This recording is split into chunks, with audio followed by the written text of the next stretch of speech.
So we played you the video. What's your reaction? I can't say I'm totally surprised because we know that some of this underground illegal street racing does happen. I know in years past we've done some things to combat it, though it is troubling to know that it still goes on after we have so many highly publicized accidents resulting in serious injury and death, that young people are still willing to put their lives on the line and driving in this manner. So, based on the intelligence that the police department has, would you say that these groups are organized? I'd say they're very organized. I know in the past that they've had spotters looking out for us. I know that they referred to certain supervisors on this job on the internet and what kind of cars they're driving. Specifically Providence police supervisors, what their license plates were on unmarked vehicles. They track you guys? Sure. So it kind of some counterintelligence, so to speak. And that was when we were specifically targeting street racing. You know, we have given numerous summonses for it in the past under the reckless driving statute.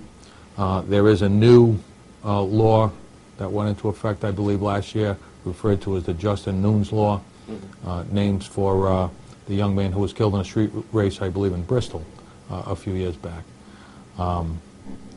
which carries stiffer penalties than the reckless driving statute. You know, Sergeant, you guys know where they do this. They need straightaways.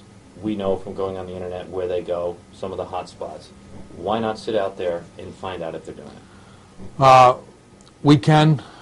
We have been targeting DUILs, driving while intoxicated, this spring, and that seems to be the focus that the department is going after right now.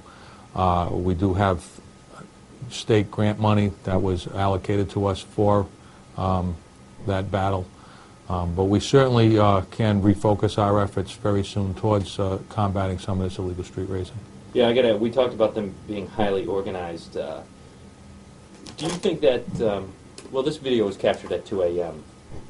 Are you concerned that these groups are aware that your resources are drained at that time and they know, geez, this is a good time to start racing? Well, a couple of things come to mind when you mention that. Certainly at 2 a.m. on a weekend, our resources are strained to the limit with nightclubs breaking in the downtown area and around the city.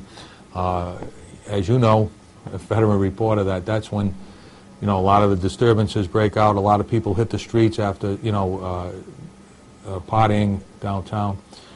So yes, our resources are strained. Maybe they do know that it's a good time, but we may have some surprises coming up for them in the future. Is it hard to catch them?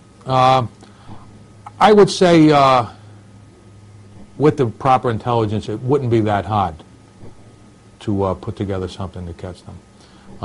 Obviously, you'd have to have the intelligence, you'd have to know beforehand, or you'd have to scout out the locations that are known in the city. And we know, like you alluded to, that it has to be a good stretch of roadway, it has to be a straightaway, and probably some roadways that don't have a lot of traffic on them at that time of night. What's your message to these kids? What kind of public safety risk does street racing pose?